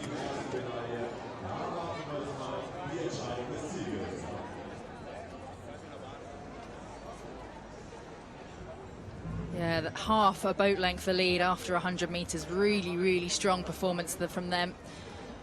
That really gives you the ability to relax when you have a start like that. Rizza in particular, he's a fast starter. He really knows how to get out of the blocks. And then we see they push Hungary into the silver medal, and then young Russian there, Zotov, pushing into a bronze medal. I'd be very happy with that. The time's not necessarily that fast as we might have expected. 31.3, a good way off the 30.5 seconds set by the Serbians in Moscow 2014. Well, you saw there Great Britain's really good start. Yes, yeah, they timed it well this weekend, which they didn't last weekend, but unfortunately didn't quite have the execution and the speed to stay with the top guys in the field there. Still a 5th place, that's a really good performance at world level, pushing the German crew there, and they'll be looking to work on that over the next year or so. And it was Rizza and Diliberto of Italy who took the gold, leading almost from start to finish. Manfredi Rizza finishing 5th in the K1 200 yesterday, but what a performance here. And it was Hungary ahead of Russia, with one crew taking a little swim. It was Slovenia. Yes, the Slovenians there, they were looking pretty wild earlier on in the race when we had the slow-mo. Really powerful, but a little bit wild. It'd be interesting to see what actually happened to put them in the water at the end of the race there, unfortunately, before they reach the line, so they do not record a finish time. Well, Johnny, that really goes to show why, despite no longer being in the Olympic Games, the men's K2 200 still remains one of the crowd favourites, one of the really exciting races that people love to watch. Yeah, I think it's pretty cool. I certainly enjoyed watching that that fantastic performance by Manfredi and Andrea. Well, that was an incredibly fast race, as you would expect for the KT 200. And the Italians got the gold medal. Congratulations to win a gold medal in Duisburg. How does that feel? It's a very improvement race. Good start, but the central part of the race is very fast. Thanks to Manfredi. Yeah, for us it's an awesome sensation. I mean, winning a World Cup is always an emotion, so we are very happy and proud of us. And good for Italy to come and win a gold medal as well, yes? Yeah, our movement is a bit slow at the moment, but we are growing up, and this medal is a good point of start for next year's and for the World Championship. Well, congratulations. Do enjoy it. Ladies and gentlemen, your gold medalist in the K2 200 from Italy. A huge performance from that Italian pair. Absolutely brilliant for them to power their way through the men's K2 200 metres. And what racing we have seen so far here in Duisburg. Plenty more to come, though. We've still got the men's C1 500 and the 2K4 finals as well. 31.312, the final gold medal time for Rizza and Diliberto of Italy. Hungary with the silver, Russia with the bronze, Germany finishing in 4th, and Great Britain improving their finishing position from last week in Poland, finishing in 5th place. So now we're moving back up to the 500 metres start line. The 200 metres is that real all-out effort. It is tough, it's fast, but the 500 metres is absolutely a terrifying combination of speed and endurance. You have to go out absolutely as fast as you can, but then you need to find the pace that is just on that point where you can sustain it all the way down. You're going to see the C1 paddlers do that first before heading on to the bigger boats, the K4s. And what a weekend of racing we have had so far. Some real shock results and plenty of races. And Johnny, what is it about Duisburg that makes people keep coming back? We're here every single year. Why do we keep coming back to this venue? Why does it work so well for sprint racing?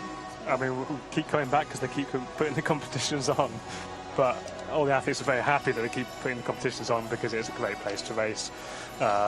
It's just a brilliantly run course, really fair water, can do fast conditions as we're seeing here today, and it just has a really nice vibe about it, particularly when the sun's out.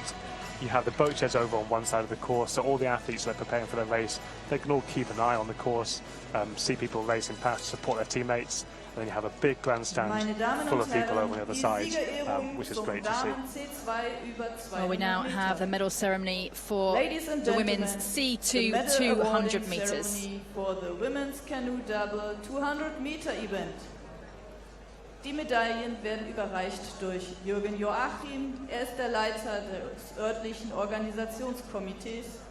Er wird begleitet von the medals will be presented by the head of the local organising committee, Jürgen Joachim, as well as the team leader from China. He is accompanied by the Vice President of the Chinese Kano Federation, Li Xing. Die Gewinnerinnen der Bronzemedaille sind the bronze medalists are Virak Bala and Kingso Takak from Hungary. Bronze medals for Virag Bala and Kinche Takach. A second medal for both of these athletes in this World Cup. Bala adding the C2 200 bronze to her C1 500 gold, and Takach with the bronze in the C1 200 yesterday also. Die Gewinnerinnen der Silbermedaille sind the silver medalists are Dilnoza Rakhmatova and Nulufa Zokirova from Uzbekistan. And the C2 pair from Uzbekistan picking up the silver medal. That's Dilnoza Rakhmatova and Nulufa Zokirova, the under-23 world silver medalists last year. And silver here in Duisburg as well. Yeah, we're really showing the spread of nations that we're having on the podiums here. Uzbekistan Siegerinnen und popping up in Gewinnerinnen there, der Goldmedaille but the Chinese we sind keep on the seeing. gold medalists are Wen Yunling and Luki Zhang from the Republic of China. They said they were lucky to take the gold, but it wasn't luck at all. It was just a purely brilliant performance by the Chinese pair, Lin Wenjun and Zhang Luqi. A second gold of 2019. And remember, all three of these pairings on the podium dipped underneath the previous world's Ladies best and time of gentlemen, the winners of the 42.686. ICF World Cup 2019. 42.014, the new fastest time ever of a women's C2 200 metres. And that's set by Lin Wenjun and Zhang Luqi. Absolutely, as you say, you know, all those top four crews beating the previous world record. We have the Hungarians and the Russians beating the previous world record after doing a 500-metre final just an hour before. So pretty impressive, and just showing the rate of improvement of this discipline in our sport.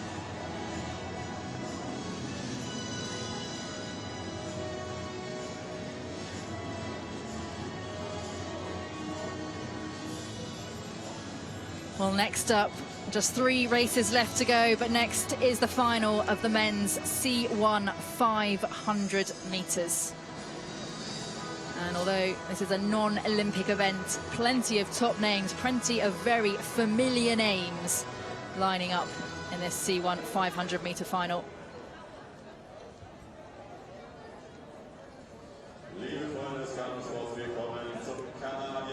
Johnny, we were just mentioning a moment ago about your retirement. Do you think you'd still like to paddle? Do you think you'll still be getting in a boat, maybe do a bit more downriver paddling? Yeah, I'm just enjoying Mark Aldershaw's little piece for the camera there. Yeah, good job, nicely done. Yeah, no, I'm always going to be a paddler, no doubt about that. Just taking the next few months just to see, I guess, how the fancy takes me as to what I want to do with my paddling, but I'll certainly be doing something and enjoying it. You have China's Wang Hao in lane 2 and Russia's Mikhail Karpov in lane 3. We have a lot of quality in this field. It's going to be hard to look much further though than Martin Fuchs and Ezequiel dos Santos from Brazil. They've had many, many tight battles over the 500, with both of them coming out on top quite often, and Ezequiel winning the most recent round of that rivalry in Poznan. So we're excited to see how they get on. We see Ezequiel's there taking a little sip of the Duisburg Lake. I'm not sure I would, but each to their own. But in between the Czech and the Brazilian there, we've got a German paddle there, Schibner. He's going to be pretty strong, qualifying fast for this event, so it'll be interesting to see what he can do in the final. Hao Wang of China in lane 2. Part of that really, really strong Chinese canoe squad have turned out so well in the last 2 weeks. Konrad Robin Scheibner of Germany, one to watch in the white boat in lane 5. The reigning under-23 world champion in the K1 1,000 meters. Can he produce the power and the speed necessary over half that distance? In lane 7 from France, Thomas Simard.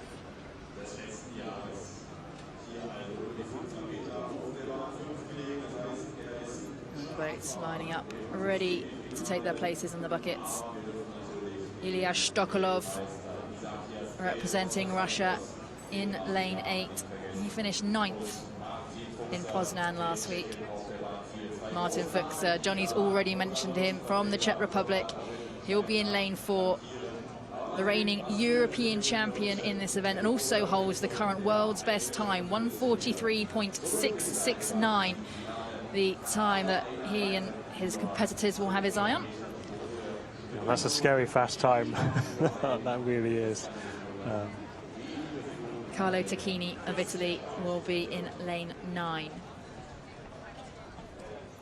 We see the wind is still blowing, so I expect it to be fast. You see a big angle on their boats there. You see they don't sit straight in the start buckets because they know they're paddling on one side, that the first couple of strokes will straighten them up again. So we see a lot more kind of jaunty angles than we see in the kayak lining up. And they're off. We are underway in the final of the men's C1 500 meters. Already Martin Fuchs of the Czech Republic going out really, really hard. Thomas Simard of France has got out of the blocks extremely well as well. Brazil is Zacchaeus Quiros dos Santos. Germany's Konrad Robin Scheibner up there in medal contention after just the first few 100 meters. Really good stroke right there from Martin Fuchs, just tapping the boat along nicely, putting the power down to get out of the buckets early. Zacchaeus Quiros dos Santos of Brazil is up there as well, within a whisker of Fuchs. And Karpov of Russia is alongside Fuchs as well, just half a boat length down. So this is a lot tighter than last weekend, where Zacchaeus really got out ahead and just dominated the field. This time round, he's having to push through from a little further behind, but it does look like he's starting to make that move. There's only 200 meters to go there. Is Scheibner still in touch in the middle? He's in holding 4th place by the looks of it there. Look at Zacchaeus' race. He's definitely got this for the finish now. It's going to be races now for the silver and the bronze medal, I suggest. And what power we can see now from Zacchaeus Quiros dos Santos of Brazil, stretching out his lead. Martin Fuchs of the Czech Republic just trying to keep within touching distance of the Brazilian. Quiros dos Santos, though, with a boat length lead over Fuchs. Konrad Robin Scheibner of Germany is there as well. Keep an eye on Aldershore out in lane 1 for Canada. It will be Quiros dos Santos who takes the gold. Martin Fuchs of the Czech Republic picks up silver, with Konrad Robin Scheibner of Germany with the bronze. Yeah, Scheibner there just pipping Mark Aldershore from Canada for the bronze medal. Coming through there in lane 1, a little bit undercover. We didn't quite manage to sneak the medal this time. Yeah, gold in Poznan, gold here in Duisburg again, and no doubt about our winner in the men's C1 500. He had a brilliant start. Fuchs had a brilliant start too. Fuchs' stroke rate just keep chipping away so fast out of the starting blocks.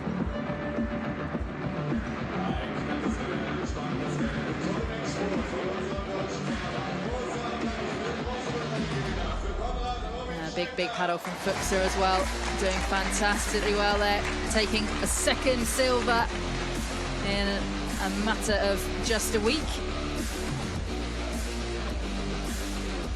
Yeah, he really gave it a good shot today. Pushed early, but Zacchaeus just stayed patient and then managed to keep his rate, keep the speed on down the last second 250. He'll be a lot happier with that than his 1,000 meters yesterday, which obviously didn't go quite to plan for an athlete of his caliber. Really pulling back towards the end of that race. So he's got the 500 meters sorted at the moment, no doubt. but he's going to be going away and looking how he can improve for the Olympic distance for the 1,000 meters later in the year. Yeah, Quiros dos Santos won 3 medals at Rio in 2016. 2 silvers, 1 bronze. He's definitely got his eyes firmly on the prize when it comes to Tokyo in 2020 as well. 1:44.731, the gold medal time for Ezequias Quiros dos Santos. Just over the world's best time. Martin Fuchser 1 second behind, and Konrad Robin Scheibner 2 seconds behind the gold medal time to take the bronze.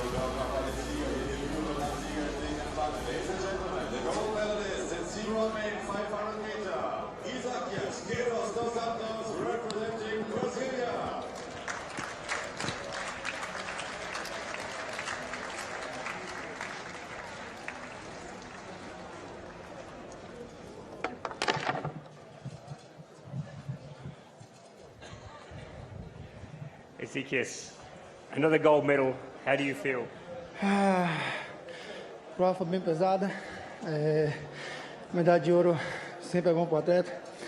Agora é voltar para casa e repensar no seu método para poder chegar no Mundial e enfrentar o Fuchser e o Brendel de igual para igual.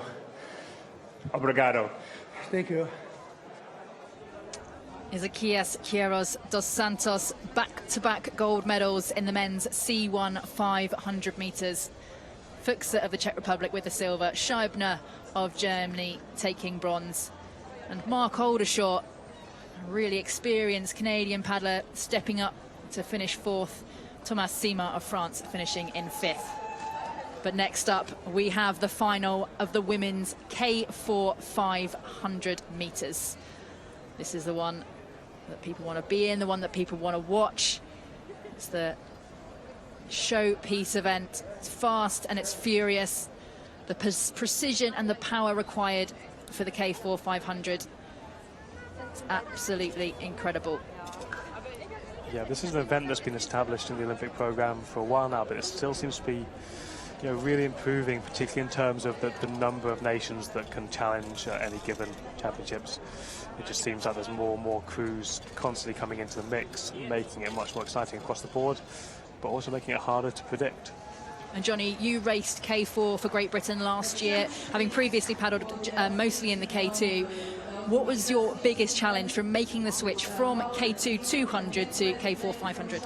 So, I mean, the biggest challenge for me was really just the change of distance, you know, really going from 200 to 500 when you've been focusing on the shorter distance for a while. That was a challenge. In terms of the paddling, K2 to K4, you know, it's very similar. It's obviously hard to find 4 people that can really work well together, and that is a bigger team to deal with. But at the end of the day, you're just looking to back up your teammates, to be in time, to have a really good race plan and execute it. And you also just need massive amounts of speed for both these events as well as for the K2 200 that I used to race. Well, lining up now in the women's K4 500 metre final. That's the Russian crew of Kovnir, Sobetova, Stepanova and Panchenko, European bronze medalists in 2018. They won bronze in the World Cup here last year. One change to the crew, though, with Svetlana Chernigovskaya coming out and Kristina Kovnir coming in.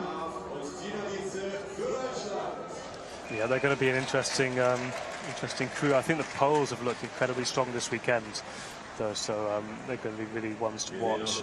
Although France, the weekend before, they really pushed the Kiwi crew all the way to the end of the race.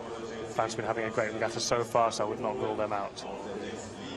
And of course, France, remember, yesterday we saw Ostens and Guillot take gold in the K2 500. They're back again today in the French K4. Lane 6, just inside them, that's China. Li, Ma, Zhou and Huang. Yeah, and they were qualifying fast, so we haven't seen that much of them, so it's going to be interesting to see if they can really keep the level of their qualification through to the final. There's Australia's Kat MacArthur, Jamie Roberts, Elise Burnett and Alyssa Bull. Just trying out a slightly different combination in the crew this week from last week.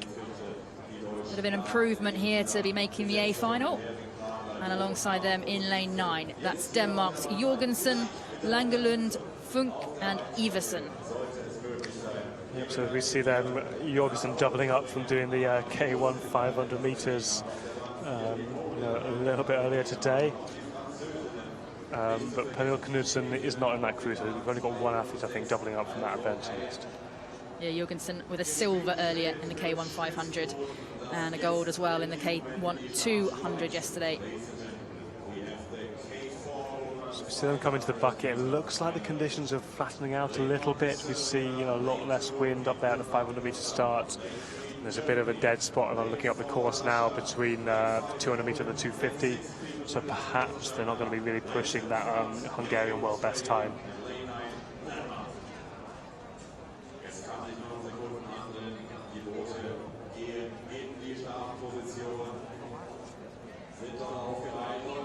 We're underway in the penultimate event of the Duisburg Canoe Sprint World Cup. It's a big start from Germany in the black boat. They're out in lane 3 on the far side. Power going in there from the German crew.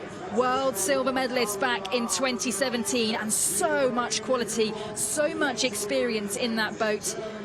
Jon and Dietze, Olympic silver medalists in the K4 in 2012 and 2016. Now with new teammates, new crewmates, World Championship silver medalists in 2015 as well. Brilliant start though from Germany. Also going well alongside them is Russia. But at the moment, so close, this race as they go through the halfway line. So many crews still in it. It's absolutely incredible. The Germans, they've pushed out hard, but they haven't actually got a massive lead. As France starts to challenge, we have the Russians on the shoulders of the Germans as well. Now it's just getting into the phase where it really gets tough. They push through the 200 meters, now 170 or so to go. And the French are perhaps looking the strongest, although we see nice technique from the Polish there as well. It's Germany in the lead ahead of France. Brilliant race by Germany. Can France close that gap? Will Germany hold them off? Poland there as well with Russia inside them gunning for the bronze. But Germany look like they're stretching out the lead over the last few meters. France clinging on there for dear life.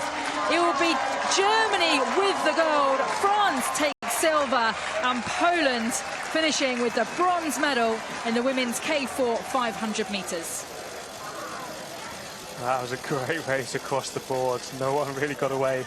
The Germans had a good start, then challenged, but then they really consolidated it down the end.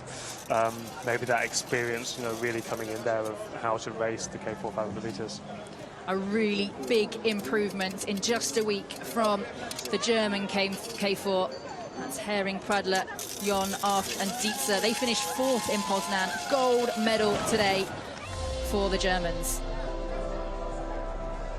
You see Karolina Naya maybe going a little bit too early on the start there. Couldn't see the front of their boat, but they may well have pushed into the blocks, costing them a little bit of speed off the line. But the Germans, they really timed it to perfection. See their muscles tensing with every single stroke. But brilliant for Germany to go out from the start. Really, really classy performance with them. And boy, did they power through that last 100 meters, holding off the challenge from the French and the Polish as well. There's Poland and France. France with their 2nd silver medal in the K4 in just a week. Poland holding off the challenge from the Russians to finish with the bronze medal, replicating their result from Poznan. And winning does not get old for Jon and Dietze of Germany, proving that they can team up with new, fresher-faced crewmates and still produce the goods. Absolutely, winning doesn't get a hold for anyone, but these girls have the ability to keep on doing it.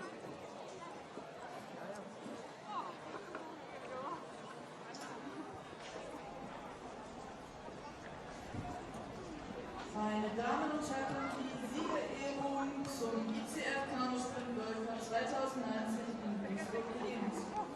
Ladies and gentlemen, the medal awarding ceremony. Well, the German crowd has been waiting today for a long time for a gold medal, and you've provided it. Congratulations. How does that feel? It's amazing. We have to wait so long for this medal, and then it's still a gold. It's amazing for us. Did you feel good today? Did you feel that today was going to be your day? In the morning we had some doubts, but in the race we know that will be a good race, and yeah, we bring it to the end. Ladies and gentlemen, put your hands together for what about in German? Say something to them in German. Achso, ja. Wow, ihr wart auf jeden Fall echt unglaublich. Also man hat eure Anfeuerungsversuche so laut gehört und es hat so viel Spaß gemacht. Vielen, vielen Dank. Congratulations, well done. The German crew taking gold. Sabrina Hering-Pradler, Franziska Jon, formerly Franziska Weber. You might see she's more familiar as a Weber. 1:31.175, the gold medal time for Germany.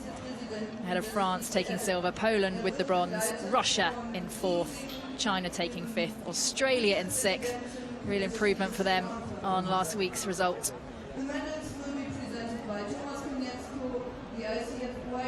And Johnny, brilliant for Germany, especially in a crew race where there's 4 of them to take gold in front of a really big crowd gathering down there on the banks. Yeah, they'll be having all the friends and family here today, and they'll be loving going on the podium later in front of them. Well, the final race of the day will be the men's K4 500 metres. Absolutely, and it looks like the wind's picked up again. You know, they're a good 3 seconds off the world record there in the previous race, but I'd say the wind is back on. We have probably the top crews in the men's today, so will we be seeing another world's best time in this competition? Well, the men's K4 500 has changed down from the previous Olympic event, which was the K4 1000 metres, so it will be half the distance in Tokyo. And Johnny, what impact will that have? Is that a positive move, do you think, for the sport? It's a great event to have in there. You know, I think it's one of the best events to watch. You get all the tactics happening, you get stuff changing throughout the races, but you also get to see the absolute top speed that crews can produce, and the margins are always going to be pretty small. We have 2 crews today, though, that are really going to be wanting to make those margins not so small. And I'd say that would be the Germans and the Spanish. They've really been dueling it out over these first couple of years that have been back in the Olympic programme. Having said that, there's going to be a lot of crews that also don't want to let them get away, so it's going to be interesting to see. And I suspect if the conditions stay fast, that could produce some really special times.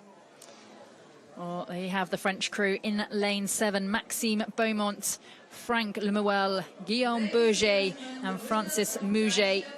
Silver medalists in Poznan, though Lemuel will take the place of Le Floch de Courchemont today. They have to change it up a little bit. They're going to be testing things out, seeing what works, and then going away and making decisions. But they're being stroked. You know, the athletes in the front of the boat there is Maxime Beaumont, absolute legend of the sport. Really great paddler for 500 metres. So they couldn't be better placed than having him in the front. Well, in lane 8, another really experienced crew. That's Emmanuel Silva, João Ribeiro, Messias Batista and David Varela of Portugal. They're in lane 8.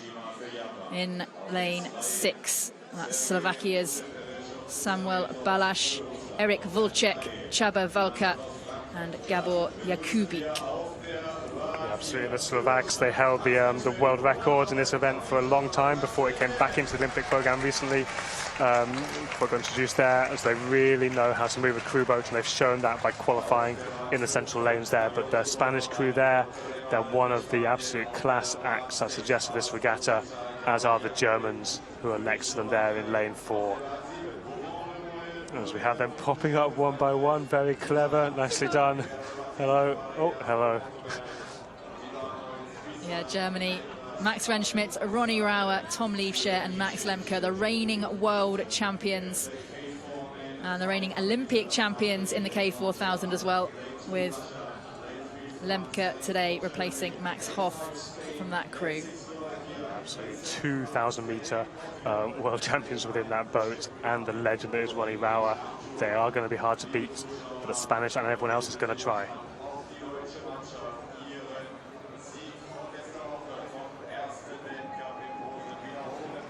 Well, Here we go in the final event of this Canoe Sprint World Cup here in Duisburg, the men's K4 500 metres.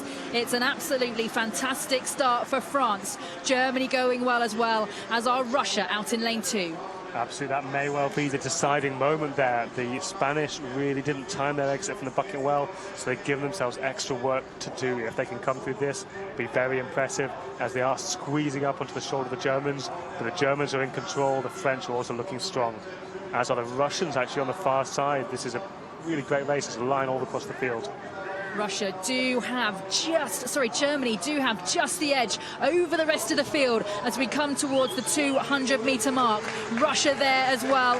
Nothing to separate the rest of the field, though, as we push towards the closing stages of the race. Germany in the lead, but they certainly don't have anything guaranteed to them at this stage. Spain gritting their teeth after that poor start. They've moved themselves into the bronze medal position. Russia going really well as well. Germany reaching out, long strokes, pulling themselves away from Russia. Germany still in that gold medal position as they come towards the finish line. Germany take gold. It looked like Slovakia, though, that pushed through to take the silver just at the last minute, with Russia with the bronze medal. Wow, the Germans there, they looked cool. Rentschmidt in the front, he had time to have a look over to the side, check where they were, and just hold his technique so to look to the line, because he knew they were in the lead. See a 1:18.6 there, so not quite challenged the world best times today. You know, just under a second off that, but a 1:18.6 is still a pretty special kind of time. A really classy performance, Johnny, from this German men's K4. Quality and speed and power across the board. Saw a brilliant performance from Tom Liebscher to win the men's K1 500 metres yesterday. The reigning world champions do it again. They won gold in Poznan, gold here again in Germany. Spain, not quite enough for them to come through for a medal. As Johnny said, poor start from them out of the blocks. They came back into contention in the last 200, but just slipped back. See Spain there in the red boat. They were there in the medal positions just until the last few strokes. Power going down from the German athletes. Absolutely, the Spanish will be a little bit disappointed with that, but you know, still a good performance from where they started. It's always hard to keep to your race plan when things don't go well off the line, and then there are these crews around, the Russians and the Slovakians, showing that they actually know how to execute this race incredibly well as well. So we see, you know, so many crews going under the 120 mark there. The Germans in the 118s. It has to be said that was the time the Spanish, they did a 1:18.8 in their semi-final, so I'll be a bit disappointed they weren't actually closer to that, which would have challenged the Germans. Brilliant race from them. Max Rentschmidt, Ronnie Rauer, Tom Liebscher and Max Lemke. Gold medalists for Germany.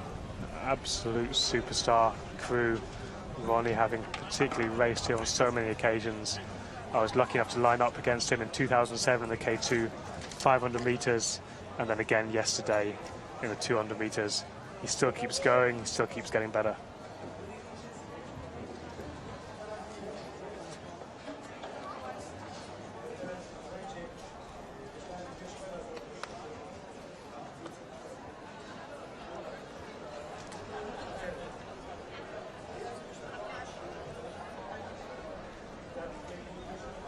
Well, I think a lot of the German crowd came here today to see the K4 boats, to see how they go, and you haven't let them down, guys. That was a great race. Tom, how did it feel out there? Yeah, the race was good. Always when you take a gold medal, it's a good race, but it was a special day for us in front of our home crowd, and we are happy about that we could take the win. And thanks for the voice. Thanks. Ronald, we haven't heard from you this week very much. A tougher race this week. The Spanish were back. There are a couple of other boats there. Did you feel it would be a harder race this week? Yeah, we enjoyed always the battle between the Spanish guys, our friends, and us. So we are a bit surprised how the race was going today. but we tried to get a pretty fast race because the conditions is very fast today. So we always battle with the time anyway. So yeah, we're quite happy tonight. Now it was the first step to the World Championships, and yeah, we're happy. Ladies and gentlemen, put your hands together for your K4 medal-winning crew from Germany.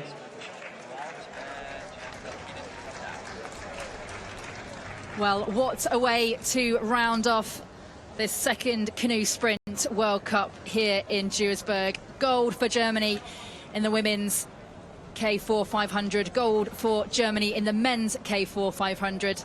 And quickly from you, Johnny, what have you enjoyed most about this afternoon? I've enjoyed it all. I've enjoyed the super fast times, the tied placings in the women's K1 500 there. But for me, the highlight was seeing the French heads down win the K2000. Absolutely fantastic. Yeah, brilliant performance from that French pairing. And don't forget as well, we also have a new world's best time in the women's C2 200 metres. Well, that's it from us here at the ICF Canoe Sprint World Cup in Duisburg. Thank you very much for joining us.